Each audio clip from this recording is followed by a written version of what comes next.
Okay, hey everyone, welcome back to another episode of Script Apart, a podcast about the first draft secrets of great movies and TV shows.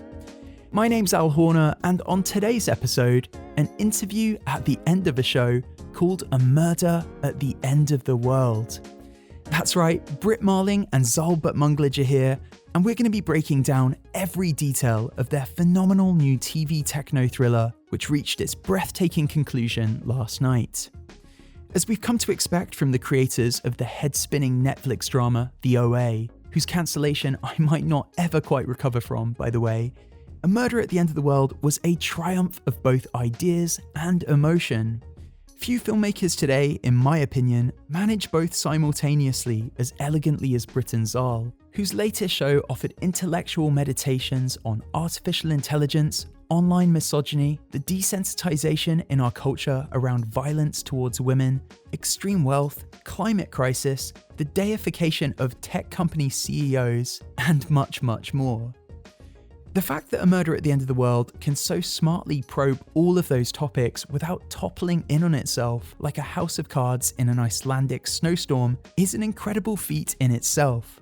The fact that all those big ideas never overshadow the emotion of the show, the journey that we go on with Emma Corrin's courageous hacker Darby Hart, is even more impressive. Darby's story, zigzagging across 3 different periods of her life, is the heartbeat of this tale about a group of high achievers and industry leaders invited to a mysterious retreat among the frozen fjords of Iceland. The aim of this gathering is to solve the challenges facing humanity, according to its tech billionaire host Andy Ronson.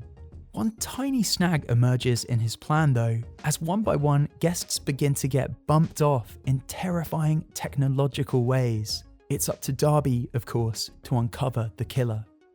In the conversation you're about to hear, Brit and Zal discuss the philosophies behind the show. We talk about the World War origins of the whodunnit genre, the most ethical ways to approach violence against women on screen without perpetuating that violence in the real world, and of course, every revelation from last night's thrilling finale. This, if you hadn't guessed already, is a spoiler-filled conversation, so if you're not yet up to speed with A Murder at the End of the World, you are probably going to want to hit pause now, then come back when you're all caught up. This is an amazing series with a thrilling conclusion, and I don't want to ruin the surprise for you. A huge thanks to Brit and Zal for being fantastic guests, and a massive thank you, as ever, to our Patreon community, without whom this show would not be possible. If you like what we do on Script Apart and want to see the show continue to grow, you can support us on Patreon for the price of a single monthly cup of coffee. In return, you'll get ad-free episodes, early access to episodes, bonus chats between me and producer Cam, and all sorts of other fun perks. Head to patreon.com/scriptapart if you'd like to get involved there.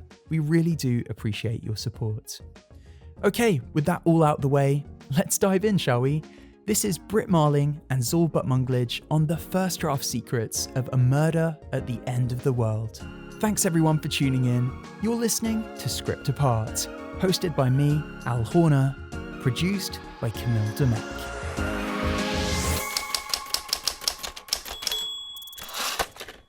So guys, in an attempt to unlock my inner Darby Hart, I tried coffee and Coca-Cola this morning. And honestly, it wasn't as bad as I was maybe anticipating. Like, I don't know, have you tried it? It's so funny you're bringing that up because we felt like we'd really come up with an impossible concoction and like a memorable one, that like Darby is so focused on her cases that she doesn't need just 1 shot of caffeine, she needs 2 and mixed together. And we thought it sounded terrible, tasted terrible, but then while we were in the edit, Coca-Cola actually released a Coke and coffee drink within a single bottle. So our editorial assistant called us down to the kitchen and opened the fridge, and it was just lined with all the real Coca-Cola coffee and Coke. So we poured little, espresso glasses of it for everybody and all toasted Darby and drank it. And I agree with you, it was not that bad. Yeah, it was kind of like an ultra caffeinated Coke float that makes you feel briefly like you're levitating before a terrible jittery crash. I mean, yes. I'm surprised FX didn't put like a parental advisory warning on the top of the show saying, do not try this at home. You will enter some mad caffeine vortex and crash hard half an hour later.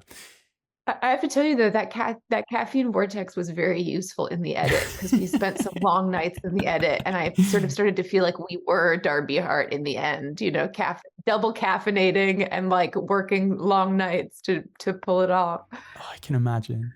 Well, coffee chat aside, guys, God, I absolutely loved every waking second of A Murder at the End of the World. Massive congratulations on the show, which will have finished airing by the time this episode comes out, so we can get into it in spoilerific detail. First and foremost, what is the emotion for you both right now, kind of seeing this show out in the world, watching people engage with it week in, week out? It must be a wonderful feeling. Well, I have to say that this week, Chapter 5 came, the week that we're doing this recording, Chapter 5 came out. And that's an episode Brit wrote and directed. And it's just my favorite episode. Chapters 5, 6, and 7 are my favorites, but 5 takes the cake. And I've watched it usually we don't watch our work once it comes out, but I've watched it 3 times with 3 different groups of people. And it's just such a great episode. And I was watching it last night on this great big TV at someone's house. And I was like, there is not a wasted shot in this hour and 15-minute episode, and they're so beautifully, like Brit's framing is so amazing. And the shots are all telling you something. And then that performances, Emma's performance, Brit's performance, Clive is so amazing. And, he's an actor that we admired for so long. So to see him, in this story, just a chill, and Harris, it's just amazing. And Alicia Braga. So the whole crew, and Joan Chen and Raul Esparza. So it's an embarrassment of riches. I feel grateful to just be involved.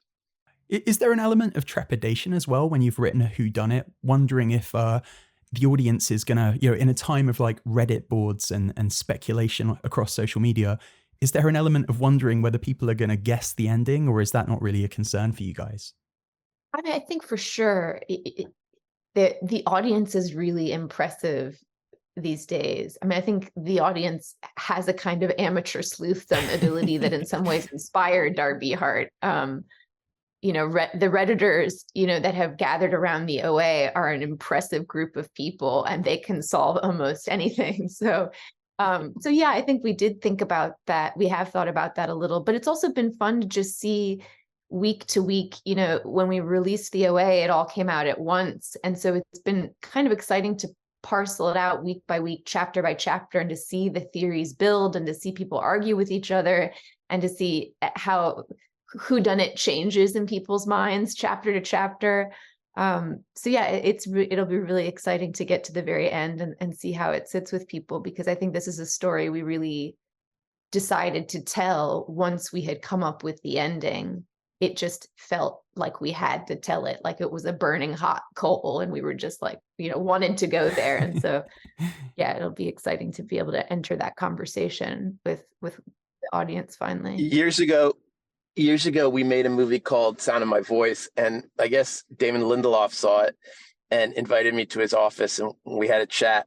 And he told me that he learned from Lost that, like when they were first writing Lost, message boards were just starting. It's also the history of amateur sleuthdom or fandom online, and that they would often change things because people were guessing it. And then he was like, what you learn is that there's nothing wrong with people guessing things. And I thought that was the best advice. It's great if people get it. Like, they're not upset. They don't feel gypped. It means that the story is real. Yeah. And a lot of whodunits these days, in an attempt to avoid that, make it so it's like virtually impossible for anyone to figure it out. But that's no fun, Yeah, and I also think that, for me, I can only speak personally, but as the series hurtled towards a conclusion, I was watching, yes, intrigued by the mystery, and yes, wanting to know who committed the murders and so on. But I think I was mostly there for Darby's character journey, which we can talk about because that feels like a bit of an inversion of the genre. But we should talk first about the seeds of the show.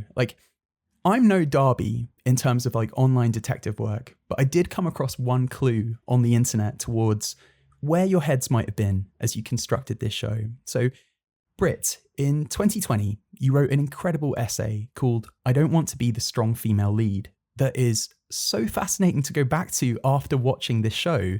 Like, so many components of A Murder at the End of the World feel like executions of the ideas in that article. Can you tell our listeners a little bit about that essay and how Darby Hart is kind of the manifestation of its message? Because as a character, Darby, just as you were calling for in that New York Times piece, she feels like an important course correct, not just to the whodunit genre, but to kind of pop culture at large, just in how like flinty and smart and empowered she is as this kind of agent of justice in the aftermath of violence, rather than another female character who violence is enacted upon. Wow. That was so thoughtfully put. I hope that I can even add something to that. It was the coffee and Coke that did it. It was a coffee and Coke combo. Yeah. You nailed it. I guess, I think I wrote that op-ed for the New York Times because I was feeling this kind of like roiling in my stomach a little bit, which is that it was hard to put your finger on what feels like it was happening in storytelling at that moment, which was there was this understanding that the history of women in storytelling had kind of been an oppressed history, and that women were often relegated to playing, side characters that were very underdeveloped, the wife, the girlfriend. And it felt like we knew we wanted leading female protagonists, but then it felt like the immediate way to contend with that or to write those women was to define their strength in what had been, you could say, I guess, very masculine ways. So it was just like this influx of stories with like female assassins, as if the way to talk about female strength is just like, well, give her the gun, let her kill everybody in the room. And that is a kind of strength, of course, but it saddened me because it felt like it was a strength that was defining it through power and through domination and through the sort of perpetuation of these themes that we all know are not very good for us or very good for the world, And so it felt like, God, is there not some way as women start to write and tell stories that we can't birth characters that change our values for what we even think strength is? How about listening being an incredible strength? And I think Darby, gives space for that. I think she listens as much as she talks, or empathy or feeling, or these qualities that I guess have been considered quote unquote softer, and therefore not as easy to portray, not as easy to make dramatic or cinematic, and also then not as valued in the world. And so writing Darby certainly was a huge challenge to try to figure out how to put that on screen, make it compelling, and then also make it genuinely feel like a way to solve a case. And in so doing, I think propose that if we want to solve the mysteries that are going on in the world right now, or some of the big things we're up against, the climate crisis, the unravel of democracy, these huge hyper objects, that part of what we're missing is the sort of softer side of ourselves, the listening, the empathy, the deep feeling, the things that have been qualities that we've sort of pushed aside in favor of our more like linear, potentially ruthless qualities, which succeed so well in late capitalism, So yeah, it certainly was a project, and it was an idea that Zal and I talked about a lot when we were starting to form this character in this world.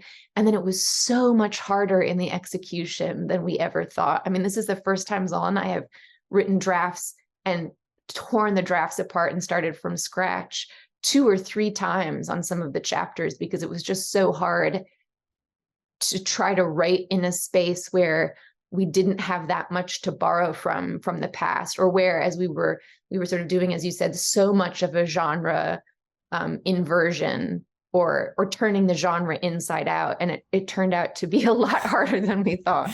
Can you remember some of the missteps, some of the drafts that you had to tear up because the idea you were kind of exploring, it wasn't right, you weren't executing on the idea of that essay?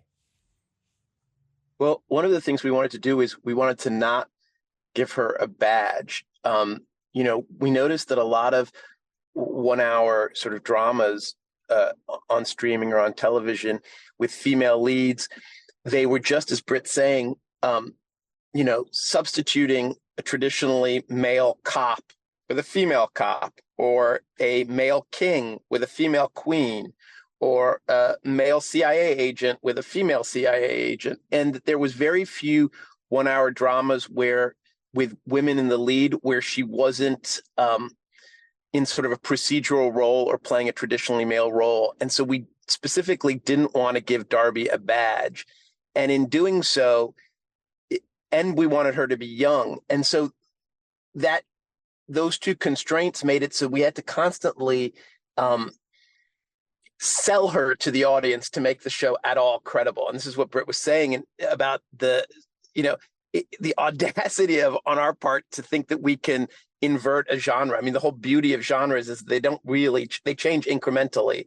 So the idea of like whole change is, it sent us down a lot of rabbit holes. Like, one of the things we had to do is chapter 2, in order for it to work, that she can solve it, you had to show how she became a detective as a child, how she came onto her dad's crime scene. Well, that immediately begins a third story, basically. And so you're not keeping up with the speed that people are normally used to at the beginning of a second chapter. But there was also so much pleasure in that. Those scenes with Darby and her dad are some of my favorite in the show, and Emma did such a great job portraying that. And it helps you. What's cool about long format is, by the time you get to chapters 6 and 7, you have had those childhood memories with Darby. You saw her ride her bike by herself from the morgue to her empty house. You saw her climb the stairs in the dark and sit at her computer, which was the only hearth in her sort of motherless life. And those things are kind of essential for how she solves the case, in my opinion. Well, just to linger on the essay for just a moment longer, there's a line in that piece that I think is so powerful. Our narratives tell us that women are objects and objects are disposable, so we are always objectified and often disposed of. And my interpretation of that line, Brit, is that it kind of speaks to how there's a cycle that we're stuck in as a culture, in which violence against women exists. So our pop culture reflects that, but in turn, that then dooms us to more violence against women in real life because it's so normalized. We're unable to imagine a landscape without violence against women because our media is so saturated by the imagery of female bodies, broken, bruised, murdered even. How did you begin to build that realization out into some of the rules of what you were and weren't going to do with this show? I think it's so cool that you're describing that cycle, because I think it's really true. We have this idea that that it's somehow not actually connected, that the violence on screen just reflects what's in the real world, but it isn't a part of creating it. But of course, if you're a young person and you grow up and every procedural you've ever seen or every mystery you've ever seen begins with this dark, erotically charged dead women on the ground, and that is the sort of engine, the nuclear reactor that powers the whole story, those images then become a part of you, and what you desire or can find acceptable in the world. So I think for us, it was a real challenge to figure out, well, how can you talk about violence against women without perpetuating the image system that continues it? And one of the things we came up with, I think that's an ongoing task. I don't think we by any means solved it, but I think we were doing our best attempt. And one of the things that we found was thinking about showing bodies as bones, literally taking the flesh away. So you can't make it an erotically darkly charged image, but you are also contending with the loss of life. I think other things we tried to do is we tried to really stay rooted in Darby's POV. If you think about the word private eye, it's literally private eye. It's like the world according to this perspective. When you watch Chinatown with Gittes, you never leave Gittes' POV, and so we tried to do the same thing, which was challenging to write, challenging for Emma to perform, because they're in literally every scene. But I think by doing that, when we approach death or when we approach a crime scene, we're really in the world according to Darby. And so Darby takes us down to the ground with the victim, and the way she sees the victim is different. What she sees is different. Her interest in the victim's life, finding the victim's name, a sense of restoring that name and therefore her story to the victim is the thing that she's prizing over sort of becoming obsessed with the serial killer's mind, and his dark creativity and his cleverness at eluding authorities, that isn't as foregrounded, I think, for her or for us in telling the story. I think we're trying to sit more with the victim. And I think part of that is like, obviously spoiler, when Bill dies in chapter 1, so much of the story is about then Bill. It's not like we kill Bill and then, you don't know anything about Bill. It's like you spend the rest of the time giving narrative real estate and space to that life that was lost, as a way of saying like, well, when we take lives, that matters, like who the life was behind the body matters. Darby as a character kind of offers a great blueprint for how we as a society should perhaps be thinking about violence towards women, right? Like growing up with a dad for a coroner, she's been exposed to dead female bodies her entire life. And she's had every reason to have become numb to that violence because of it. But instead of being desensitized, every single female body, every single dead female body that she encounters just seems to motivate her more in stopping that violence. Like it's what's led her to hacking and what's led her to digital detective work. That doesn't feel like an accident. Can you tell me about this component to her character and how you threaded it in? Yeah, I was just thinking about how I think Zal portrayed this really beautifully in chapter 2, both the sense of being a little girl in the car and her father getting out and going to the crime scene and feeling called, and that feeling like an almost metaphysical thing, like a haunt, to see what it is that her dad does and to know that something's out there calling her. And then to watch that enter her young adult years and to have her father be like, well, here's this, box of bones, like go file it away. And she's filing it away in the morgue backlot. And it's just like box after box after box of Jane Doe. And she's supposed to just put it away. She's supposed to forget, like her dad can forget, and she can't. It's like, and I think Zal filmed that so beautifully because she walks away from the box and then she stops and you're with her face as she's trying to let go, but she can't let go. And so she turns back around and gets the box and gets the evidence and makes it her personal mission to solve it, and to solve it with a group of other outcasts online. And there's something very powerful about that sense of haunt, as you're saying, not letting yourself be desensitized to the overwhelm of violence, but to insist on staying sensitive and open. Even though we're, at this point in time, it's a very dark world. It's hard sometimes to take it all in and to remain sensitive and vulnerable, and to also see yourself as powerful in the face of that overwhelm, to not feel impotent or that you can't do anything, but to feel actually like, well, no, I can do something. Like I can get behind my computer and connect with these other people, and together as a sort of hive mind, we might be capable of solving something that the authorities haven't been able to or aren't interested in solving. Recently, Brit and I were at a conference in San Francisco, and we were talking about the show for Wired magazine, and I took a driverless car to the event. I've never been inside a driverless car before, and it's really a radical thing because you're watching the wheel turn and stop for pedestrians, and you then get out of the car and you're at this sort of Wired tech conference. And I realized in that moment when I got on stage there that the most radical thing I've seen in my lifetime is not actually a piece of technology. It's not actually the internet or a driverless car or AI. The most radical thing is women telling stories for the screen, not only writing them, but also directing them. And that is going to change the world way more than any of these things. And so I thought that was connected to your comment about Brit's essay and the movies that we've seen come out in the last few years. Anatomy of a Fall. I don't know if you've seen that yet, but Yeah, so good. Yeah, it is so good because I've never seen that. I know that woman, but I've never seen her on screen before. So she had eluded me in theaters or on home video or whatever, but I had known her in real life. And so you realize that this amazing group of people had been shut out of being put on the big screen. And the moment someone puts that woman on the big screen and makes you fall in love with her and makes you understand her, you can never go about your life the same way. And that is the single most radical act possible. And we're just in its infancy.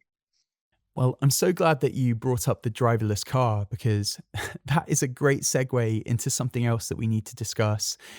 There are themes of tech and themes of capitalism that also kind of run at the heart of this tale alongside violence against women. This is a whodunit set at the private residence of a tech billionaire. Tech CEOs are, they occupy such a big space in our cultural landscape right now. They're deified, they're divisive, they're arguably quite corrosive in terms of the impact upon our society.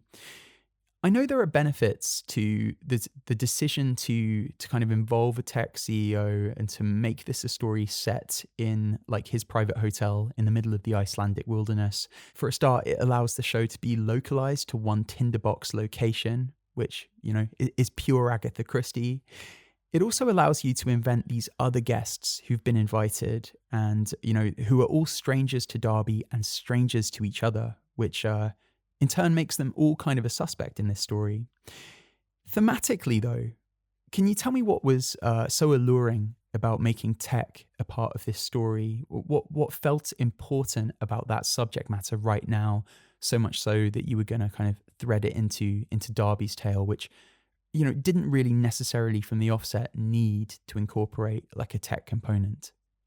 Well, I guess it's funny you hit on definitely the first part of it, which is, Zal had come into one of our writing sessions, which I should say we've been making stories together in one way or another since I was literally a teenager. I was 19 when we met. So a lot of our storytelling just comes from also like life and sharing ideas about life. And one day we were meeting up about, writing, and Zal came into that session and he was like, I was reading about the whodunit as a genre, and it came to popularity for the first time between the First and the Second World War, which is so interesting because it's another time when huge technological leaps are happening and are also happening in terms of death and mass destruction. And everyone's kind of looking around in that period and being like, whodunit?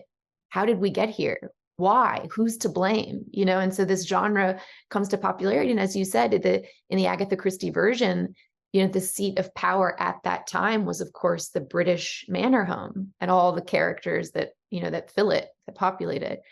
And we were talking about that, and it felt like, well, of course, the seat of power now is Silicon Valley and these tech fiefdoms that are forming, where it feels quite complicated that we're in a place where, and I think we saw this even with the strikes recently, the Writers Guild and Actors Guild striking together in Hollywood, that it kind of feels we've entered the zone in which, governments and corporations, and there is no body or entity that has been able to kind of check the growing power of these tech fiefdoms.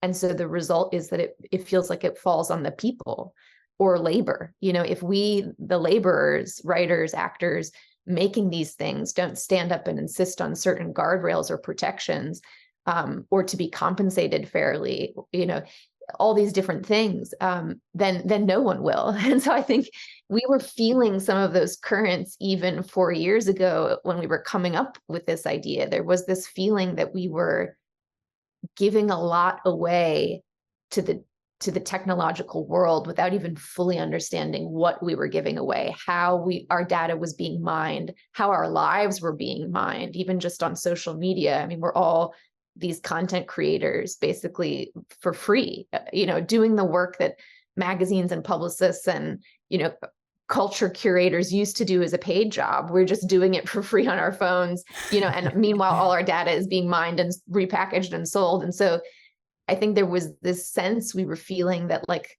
something was afoot, and everybody was also kind of looking around and similarly asking who done it, and that there was something ripe in the center there to try to contend with some of these things we're all feeling, which there are no easy answers to.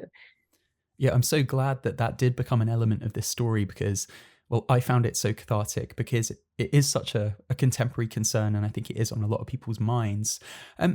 Once you knew this was going to be a show about this young hacker brought to a tech retreat, I'd love to know how it was that you started to amass the other elements. Like, well, first and foremost, it of course hits so much harder the fact that the murder that Darby must solve is someone so incredibly close to her, Bill. The structuring of the first episode is so clever because first you fall in love with Bill, like the tender sing-along in the car to No More I Love You, which, by the way, amazing song. That really endears you to him and to their relationship. You then have a scene in the basement with Bill in which he kind of seemingly puts himself in the way of a bullet for Darby. The chronology of all these events makes you think that perhaps Bill died in that scene. And then you reintroduce him at the retreat. And because of that fake out, you never anticipate that he might be murdered there, or at least I didn't. You know, as you say this, it's just so funny because I realized, like, if Bill was the girl character and we had a detective that was a guy and his girlfriend appears 7 years later looking beautiful and, you know, they haven't seen each other and they go for this walk and then she dies and he has to solve it, that would be so normal. Like, I didn't realize how normal that model would be until you just said it. And so I think there's something so sort of off-putting and strange that he dies, because the thought that he could die is not something any of us are prepared for. Even when I watch the pilot now, it's not something I'm ready for. Britt, I'm just curious how you're gonna answer this question. Well, I didn't even realize till you said that out that way. The funny thing about doing this kind of work, and if you do your job well, hopefully the audience doesn't notice too much how subversive it is what you're doing. So in this weird way, you like cover your tracks a little bit for how hard it is to pull off, killing the young man instead of the young woman, and then letting that have a sophisticated charge, that can power a narrative. Like, I mean, one of my favorite long format works of all time is Twin Peaks, but I used to sometimes think about Twin Peaks in the sense of like, well, if you took out Laura Palmer and you made it a Larry Palmer, and like Larry Palmer's face was just in the sky, and you like, would that work? Would any of us have loved Twin Peaks that way if it had been a Larry Palmer? Like, I'm not sure. So it's true what you were both getting at, which is this sense of like, you've got to do a little extra work with Bill. You have to make the audience love Bill and like really see Bill, so that when you take Bill away, it matters. And then also that you feel that it is necessary that Darby solve it, and that she's also the person to solve it. I mean, one of the things that we talked about when we were first coming up with this story and talking about it with FX is that we didn't want to make a mystery that was cold-blooded, that part of evolving the genre forward for a young female detective is to make it a hot-blooded mystery. And maybe part of that demands actually intimacy or a knowingness or connection with the victim, so that you can't get that clinical remove from the body, but instead you feel all the things: grief, pain, confusion, love lost, and you somehow have to navigate all those feelings and keep enough of a logical mind in place to sort of solve the whodunit. But it's interesting you bring up those rhythms of chapter 1, because I think we worked on them over and over again in the writing and then in the editing, because it's hard to introduce new rhythms to the audience. The audience is very used to the person dying at the tear, or the inciting incident. So, you'd set up a status quo, Darby arrives on a retreat, and then minute 20, someone dies, and then by the end of the first chapter, Darby's over the body and, she's going to solve it. And then you're off to the races. And by chapter 2, she's interviewing all the guests, and we even tried to write that scene in chapter 2. And we found that it wasn't credible.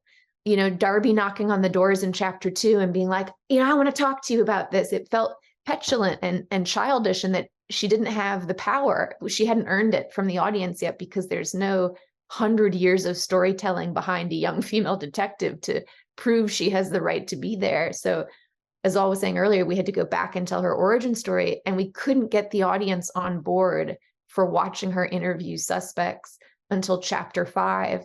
And only then if she's sitting next to Andy. And so Andy Ronson is giving her the authority to interview the guests. And by virtue of his presence, the guests have to answer. And then, it doesn't feel tongue in cheek or like Nancy Drew. It feels credible. So it took us a long time to realize that, and a lot of rewrites. And I think it was also pretty damning condemnation of our culture and where we're at currently, that we couldn't muster, we couldn't muster a truthful version of what is a classic, tried and true genre moment for Darby until 5 hours into the storytelling. It took that amount of time to earn trust, for the woman who's supposed to be the victim suddenly becoming the detective. I don't want us to think that like this is just the modern era, and we're sort of thinking of things from just this feminist lens, because it's not so simple. It's like, one of the female characters that really spoke to me when I was 14 or whatever was Linda Hamilton from Terminator 2. And I remember seeing that on the big screen. And Cameron says, the way that I wrote a woman was to imagine as a man and then change the gender at the last minute. And I completely understand that impulse, because it is really hard, if you're imagining yourself as Darby, to imagine that she has agency, because, as Brit said, there is no history for that. So that's not some modern problem in 2023 or 2020 when we started this. It's something that's been dogging this kind of visual storytelling for some time. Yeah, and I think it's really interesting what Brit just mentioned about kind of pushing the genre forward. There is kind of a grand history of murder mystery storytelling in which the protagonist is kind of just a vehicle for the audience to enter these crime scenes. Like, they don't need much interiority, because traditionally that's not a demand of the genre. A Murder at the End of the World, though, places huge importance upon that interiority and that character growth, which is why it's so important that Bill is someone close to Darby.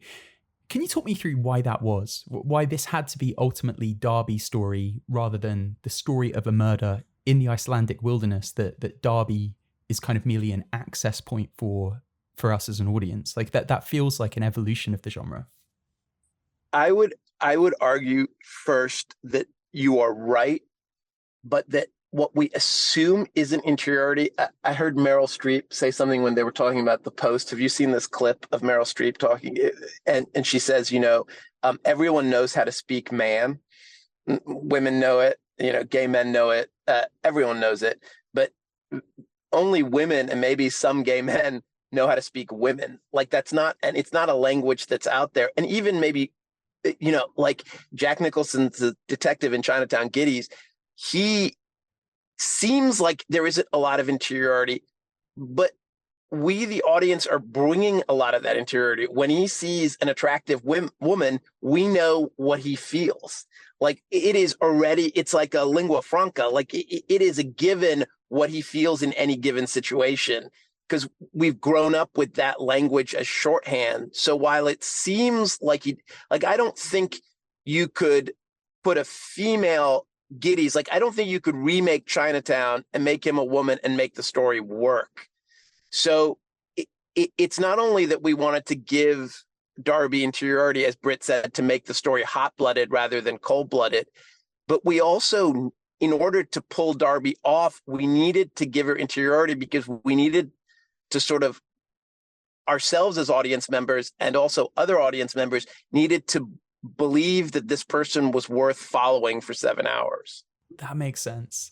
Can you tell me how you then, once you did lock down who Darby was and who Bill was going to be in relation to Darby, can you tell me how you decided on the other types of personalities who might also be invited to the retreat? Like, it feels really smartly balanced in that these other people invited to this Icelandic hideaway, they aren't just there to be potential suspects. Like, they each seem to offer either a different perspective to Darby, or they have something to say that allows the audience to contemplate the themes of the show in a different way. Like, how did you map out that supporting cast of characters? It's so interesting you're bringing that up because they changed a lot. And I think part of them changing a lot as we were writing was trying to find that correct balance, which is, first and foremost, the guest has to be somebody that either Andy or his wife Lee would invite. And so Andy has his interests, and then Lee is his wife, who's a former hacker and coming from more punk roots. There are also choices she would make, and then what are the sort of rifts that might form between guests coming from different sides, from Andy's world or from Lee's world. I think also there was the feeling of, if Andy's really sort of calling this meeting of the minds and trying to reach to people outside the tech community, but who may have used elements of technology in their work, who best to create a group that feels like it would have a lot of differences of opinion and perspective. And so thinking of Martin, the filmmaker played by Jermaine Fowler so beautifully, or Pega Ferdoni as the Iranian activist, or Javed as, the climatologist, just trying to bring people from really disparate worlds to offer different voices, both in the context of the retreat, but then also, as you pointed out, to give Darby a different perspective on things. I think it worked out really well. And we had Avi Kaufman, our casting director, worked really hard with us to really find and fulfill those roles. Because they're not, we tend to write, people that it's not necessarily as easy as just like finding the person in LA or New York who can play this role. It's often about, really, really reaching out there and finding people that haven't been on screen as much, in the sort of Hollywood sense of things. You mentioned there were some different iterations of characters who you were contemplating putting in the supporting cast. Are there any in particular that kind of stand out in your memory? Well, there are some relics in there too in the screenwriting. Like at first, the activist was Brazilian, and and then we were like, well, what about Iranian women? They seem like they are natural activists, and mind you, this is before the uprising last year in Iran, where the women did lead the activism. So we were just sort of imagining it. The astronaut had originally been based on an Iranian woman who was an astronaut, which was a real character. And so we sort of do-si-doed. We had the Brazilian play the astronaut and the Iranian play the activist. And that worked really nicely. So it was those kinds of changes.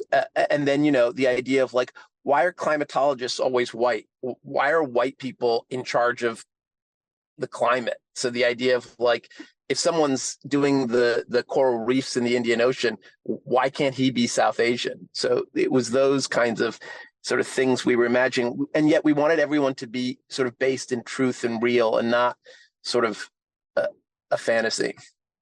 And one of those supporting characters is, of course, Lee Anderson, who you play, Brit. I'm really curious to know who she was to you, and also whether there was anything that she was meant to represent in terms of, I guess, like the kind of masculine dominance of Silicon Valley, because it feels really pointed that she was a talented generational hacker. But when we meet her, she's come to occupy a much more traditional gender role, which leads me to just wonder if there was anything that she was meant to represent about either tech culture or online culture and how it kind of positions women. I think part of it, to some of what we were talking about earlier, is just exploring, we have friends who were hackers in the really early days of the internet, and they described it as having this incredible freedom. Like it just wasn't formed yet. It could literally be anything. And it was so intoxicating for people, and especially young people. This was a time when like punk hackers in their teens in the Midwest in their parents' basements could figure out how to hack into and take down internet servers, like from Dayton, Ohio, or from Remnikov Volcha in Romania, and the FBI and the powers that be were not up to speed yet. So it was a moment when it kind of felt like the tables had really turned, and like young punk kids had all this power. And so it was fun to imagine Lee as being part of that movement or that time. And then also as things sort of calcified a bit and corporate interests enter and all these things, that the misogyny that sort of came up in that space, and how difficult it was for any woman, in any of those worlds to find purchase, and how terrifying it is, the kind of the backlash that is coming through tech against women that allows for an anonymity to assault, that you can dox people and hack people and, release fake porn of people, and that it's hard to trace, and that it's everywhere. Your digital footprint, your digital reputation can be destroyed overnight, and there's no real recourse for that. So we wanted to explore some of those themes, and then also how, someone like Lee, who's really capable, really smart, really powerful person, finds herself so, shocked and destroyed, and in the wake of that seeking the power of a powerful man and his protection, it can be sometimes what happens. And I think, of course, this is obviously a real spoiler, but obviously, as it gets towards the end, it explores themes of domestic violence, and I think we sometimes imagine that only happens in certain kinds of households or to certain kinds of women, but it happens to all kinds of women, even strong, powerful, women with some resources. It also happens to, and so I think it was interesting for us to try to find a way to put that on screen. Yeah. And how did you guys begin to map out what the murders might be? Because many of them are utterly terrifying, which tracks with what I know of you guys. Like the OA had plenty of really terrifying moments, and Brit, I know that your first memory of storytelling was at a girls' camp in the Everglades, where you invented ghost stories that were so terrifying that you got kicked out of camp for traumatizing the other girls. I love that. In terms of mapping out the kind of terrifying, inventive, technologically entwined kills in this story, did you begin with a big list of ways that a hacker might manipulate tech to cause death, or how did it work? That's so interesting. I think part of it was we wanted to make something that was taut and thrilling, but we didn't want to traffic in too much gore, in the sense that we don't want to put those kinds of images on screen. So we were trying to, I think, in part find ways that we didn't have to lean into that. And then I think the other thing is that we wanted every hack in the story to be real. And so as we started doing those research and finding certain things, like for instance, the pacemaker hack, that was just so terrifying. Yeah. And we had talked to some people who had described that hack being rumored to be tested on a pig on stage at a hackers conference. And that just felt like, there's something that I think we all feel a little bit about the way we're inviting technology in, the way that it offers so much ease and convenience and speed, that we kind of just open the door and come on in, but without thinking too much about the vulnerabilities that it might introduce. And so there was something about that, for instance, the pacemaker hack that we demonstrated in the chapter 3, that felt like a way of getting at some of those feelings, which is you solve something through technology, but then you don't understand, as Lee and Darby both say, that it gives you a quote unquote attack surface, which is a hacker term for opening up a vulnerability to being attacked. So I think we were interested in some of those themes. I'm curious what Zal would say, though. I don't.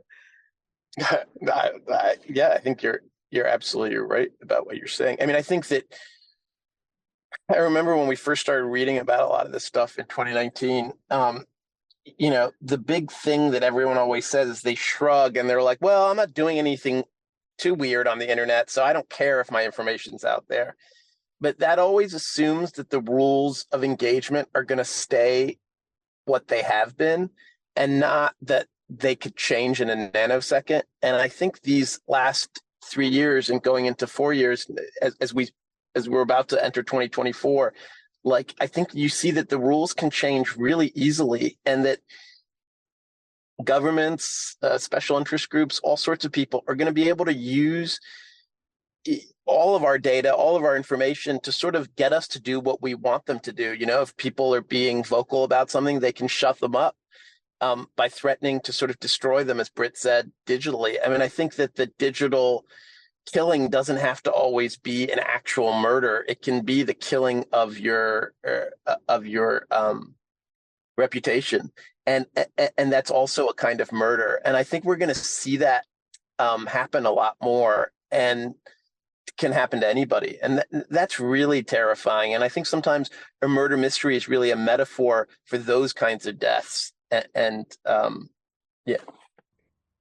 So in conclusion, what we're saying there is technology, all very good and well until you're getting an emergency tracheotomy wearing a big motorcycle helmet. Yes, exactly. Yes, exactly. Yeah. I should ask as well, like, why Iceland as a location for this story? Was it the kind of visual opportunities afforded to you by that kind of backdrop? Was it the way that the inclement weather could isolate these characters, kind of ramping up the threat because there's no one that's going to be able to come and save them? Were there kind of perhaps thematic ideas pulling you towards that backdrop? Because it's, of course, like a backdrop of extreme natural beauty in a story about people pushing humanity away from what's natural and into like this new technological dawn with AI. So yeah, talk me through it. I just thought it was beautiful that so many of the things you enumerated were so many of the things we were feeling. Like, I think part of it was certainly thinking about, especially in these cities, we feel so powerful and so certain of our power. And then you put yourself in certain remote parts of Iceland and you have to completely surrender to the elements. And there was something very interesting about the idea of Andy, as this tech billionaire, building this sort of boutique hotel out there that in the beginning feels so luxurious and special, and you're on this fun bit of tourism, and then as you realize how remote it is and surrounded by these razor sharp peaks and frozen landscape and the climate crisis changing the directions that storms approach from, how much snow they dump, how long they stay, these are all true things. We experienced that as we were shooting in Iceland. Like, nobody, no matter how much money they have in the world, can meet up against those forces and defeat them. And so I think a part of what the show wants to ask is, why is anyone even attempting to defeat them? This idea that we need to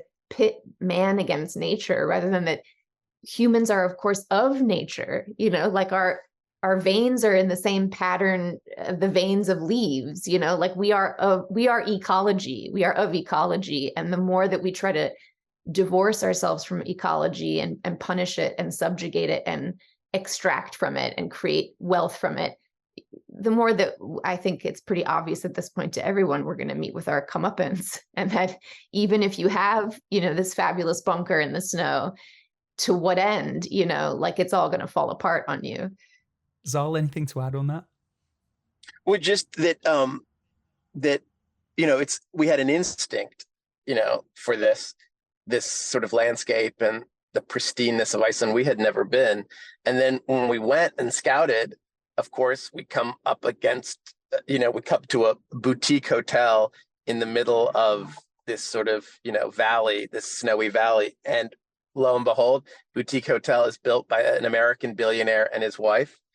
When we go inside the hotel, the husband and wife who run it, kind of the Todd and Eva who run it, tell us that, there are all these high net worth individuals that come to this hotel for the heli skiing and all these, remote, adventurous, rich people things to do. But that when the storms come and they all have to bunker, and he showed us like the bunk beds, the staff, who can't drive down the street to their house, have to, when they all have to lock down in the hotel, he said the billionaires and millionaires didn't know what to do because they couldn't understand that a storm made the helicopters impassable and driving. So what we had written turned out to be very true. And that was a heartening and sort of unexpected thing. So I mentioned AI there a moment ago. I suppose we should address Ray The final episode of A Murder at the End of the World reveals, after so many hours of mystery and intrigue around these murders, that Ray is the architect of all the violence, all the bloodshed. But crucially, that reveal isn't one in which you're saying to the audience, surprise, the AI was evil all along. Ray's not evil. He's the product of human flaws. His behavior is a product of Andy's pettiness and shoddy programming, which kind of renders him very literal minded, as the show kind of is reminding you from the very beginning, from the very first episode. Tell me everything, guys. Like, it sounds like the idea of Ray being the killer was in there from the very beginning. Was that distinction I spoke of always in place, of making sure that it's communicated that this isn't like an evil robot situation? And if so, yeah, why was that important rather than kind of approaching Ray like Hal from 2001, for example? I'm so curious what Zal would say, because we haven't talked about this at all with anyone. So I'm very intrigued. Oh, no way. Yeah, we haven't talked about the ending. I think I would say, Brit, that it's the banality of evil. It's not, he isn't, his sentience is our blind spots, really. And, when we decided to make Andy an architect of AI, some friends of ours and other people we talked to were like, oh, AI, that's always in movies. That's not going to really happen for a long time. Like, try to do something else in tech that's more realistic. And every time we wanted to, we like to take the advice of friends and stuff. We just couldn't do it. We just understood that AI is not really sentience. It is just these sort of large language models and all this data starting to, have shapes and starting to have outcomes. And so we thought that, like, at some point when AI gets invented and becomes sort of mass market, there will be these unintended consequences. There will be death by GPS, which is something we talk about at the beginning of chapter 3. I just don't think we ever, it never even crossed our mind that we would years later have the show being released and we would have a conversation with you, and that AI would be alive and well in the world, and that we are months, if not a year, away from something like this actually happening. So that's my answer, Britt. I want to know what you say. Well, I think I think what's hard about how Hollywood has maybe traditionally portrayed AI and how we ourselves have often thought about it is that we want to give it these human qualities. We want to say things like, well, the AI read all this, but no, the AI didn't read anything. The AI just ingested, and that is a scarier version, I think, because the AI isn't sentient. The AI, as Zal is saying, is just this collection of massive data and an algorithm crunching through it. And so I think, there's an expression I read, the writer Ted Chiang, who wrote the wonderful short story that is the basis for Arrival. He said somewhere, and I thought this really encapsulated the feelings that we were after when we wrote this, which is that thinking of AI as a force multiplier for capitalism, that it's everything we've already been inside of that isn't working, that has brought about the climate crisis, that has brought about the unravel of democracy, that is, monetizing all of our data, but it's just moving faster and faster and becoming more impenetrable, in the sense that many AI designers will now say that they build an AI or they mate AI and they leave it running for a long weekend and they come back on Monday and they cannot even understand the code that the thing they designed is now spitting out. And so, look, I think if we were taking our time with the designing of AI, if it was really inclusive of a wider group, like the group that's invited on the retreat, if Zeba's character and, if the climatologist, if Bill, if there was a big mix of people designing these algorithms, I think I would sleep a little better at night about it all. If Octavia Butler was building ChatGPT-3 out of her imagination, I'd be very excited to see what that is. But I think what we're sort of seeing so far is that everybody's in a rush to beat each other to the marketplace. It's all fueled by capitalistic profit and gain. And so there isn't the time spent developing it. And I think that's what the show is sort of ultimately pointing at, is like, who's building these technologies? What is their psychology? What do they want? And then what's the history of the data set? Because all of that is going to enter us and begin animating us in ways we can't even understand for a long time. And that's something that certainly is, I find very unnerving. And in ways that has already happened. Like, I think that Darby had to be the age of someone who grew up in the most important, vulnerable years of their life with a smartphone. And the smartphone has already shaped a whole generation of folks in ways that I don't think anyone ever imagined or intended. And there have been huge, and there will continue to be huge consequences from that single sort of change in how we sort of interact with each other. Didn't you have your thesis around AI kind of confirmed during the making of the show? I think I heard some sort of story about like to get Ray's dialogue, you played around with an early version of ChatGPT, and like it kind of spat out this dialogue that was completely nonsensical. It thought Lisa Simpson was a real person or something. Yeah, we had a friend of ours helped us get access early to the beta round of ChatGPT-3, and we put in the prompt, or like, this is the world and this is Darby, and like if an AI invited her to the conference, like what might they say? And of course the AI makes the mistake of thinking Lisa Simpson is a real person, which is funny, and some of it is funny, and then some of it's also deadly serious. There are a lot of there's a writer and thinker right now, Joy Buolamwini, who writes a lot about wrote a thesis, I think, paper about AI not being able to recognize faces of color because it's largely being designed by white people for use with white faces, and so that these gaps that are opening up based on who's designing the technology and what they want, in the early stages of it, it can seem sort of like, oh, sweet that ChatGPT-3 gets this right or this wrong, but the consequences start to become so much more serious. I mean, if you think about even just storytelling and the fate of storytelling, of course, if you think about Hollywood in its purest, most capitalist form, well, the best thing to do would be to have no writers, no actors, no directors, no personalities you've got to contend with, but to just have machines create all the narratives. And very soon they'll be able to do that. But they'll be building those narratives based on a history or a data set that includes all of the racism, the misogyny, the homophobia, the xenophobia, all the things that we've been talking about in this conversation. Like, that is the history of storytelling. The history of storytelling is largely written from one point of view. And for that now to become the future of storytelling, but just derivative and mashed up and mixed together and put out there again, because that's what the data set is, that's what the AI has ingested and is drawing from as it creates the quote unquote future.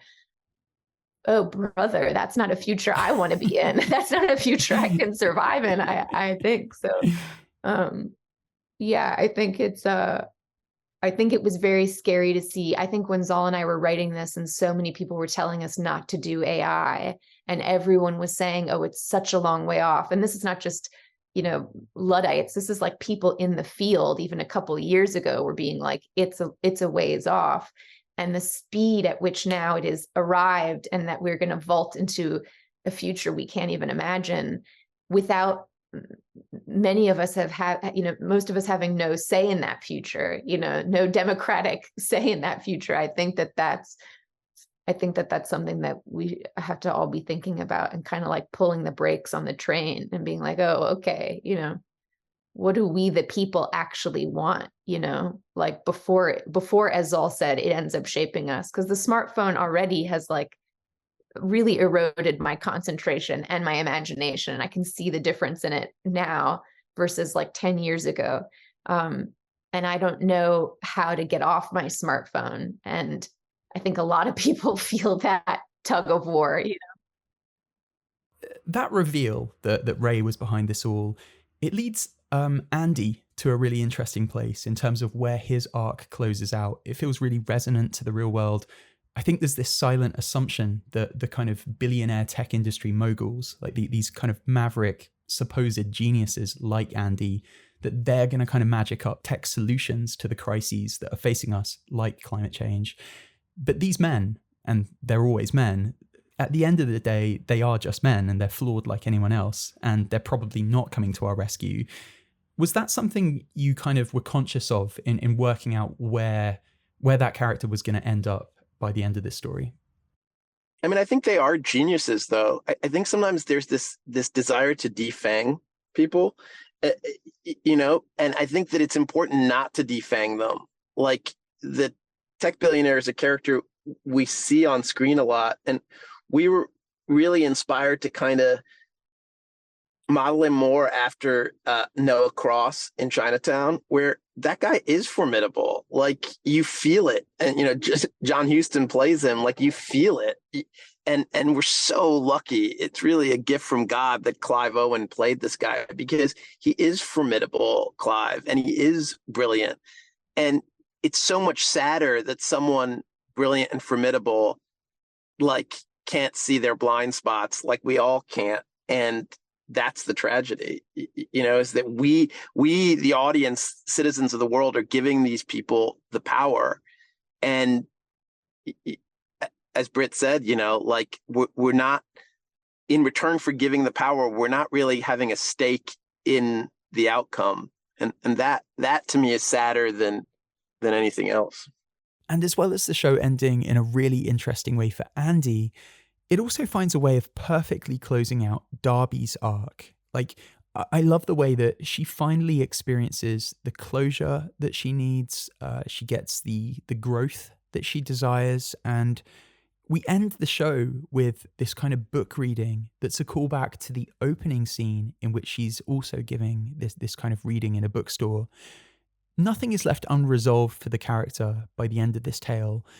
However, I do need to ask, is there any chance we might see Darby again? Because, she's a fantastic detective. It doesn't seem, when we leave her, like she's done with that urge to stop violent crime, to use her digital detective work to kind of stem that epidemic. The whodunit genre, it's also worth mentioning, loves creating these kind of characters, these detectives who they can drop into new scenarios and give new mysteries to solve. Is there any chance that we'll run into Darby on screen again? It's so interesting. The longer I spend in the world of storytelling, the more I realize that we are not fully in control in a really beautiful way. Like, sometimes you think authorship gives you all this control to, decide what the narrative is going to be, but the world's changing so quickly now. And I feel like as a storyteller, you really have to put your feelers out into the world and sense, like, okay, what story does the world need now or next? And not come from a place of, what do I want to tell? But more like, because times are so dire and fraught, what must we tell? Like, what is needed? And who knows, maybe Darby Hart will be needed again. Maybe there will be the right conditions and circumstances to, as you said, birth her elsewhere in the world on another great mystery. And maybe not, the future is uncertain. I mean, if there was a sequel series in which Darby Hart opens a cafe that serves only coffee and Coke, and the cafe was called, wait for it, Heart Palpitations, I'd watch that. I would go to that cafe. Maybe that should just be an IRL cafe, and we can open it somewhere in London where, people are cold and they need a hot beverage, and, something with a little heart palpitation. Yeah, sounds great. Well, guys, we should wrap up, but this has been such a fantastic conversation about such a fantastic show. I know our listeners have been asking for an interview with you guys since the very beginning of Script Apart. So it's been a long time coming, and it's been so worth the wait. Thank you so much for your time today. Thank you so much. This has been such a wonderful conversation.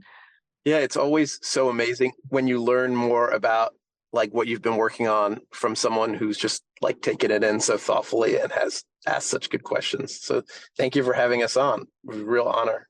The pleasure has been all mine, guys. We'll do this over coffee and Cokes next time. I would really love that. In person would be so nice. Get out from behind these screens a little bit, you know? At heart palpitations. At heart palpitations, yeah. You've been listening to Script Apart. Thank you so much for tuning in. A reminder that if you want to help the show continue to grow, you can join us on Patreon by visiting patreon.com/scriptapart or clicking the link in today's show notes. Thanks again for joining us. We'll see you next time.